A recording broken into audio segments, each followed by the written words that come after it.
وآخر دعواهم أن الحمد لله رب العالمين.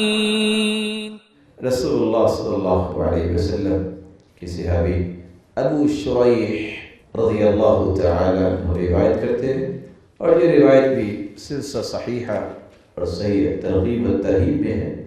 صحابی کہتے ہیں کہ میں نے اللہ کے رسول صلی اللہ علیہ وسلم سے سوال کیا، اخبرنی بشیء یوجب لی الجنہ، مجھے ایسی چیز کی خبر دیجئے جو میرے لیے جنت کو واجب قرار دے دے، ایسا کام، ایسا عمل جس کے ذریعے جنت میرے لیے واجب ہو جائے۔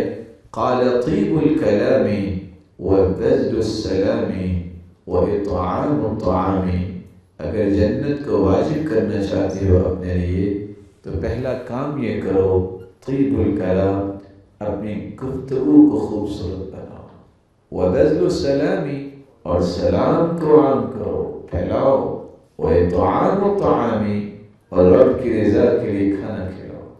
اچھی گفتگو، سلام کہنا، لوگوں کو کھانا کھلانا، اس سے تو انسان کے لیے جنت واجب ہو جاتی ہے۔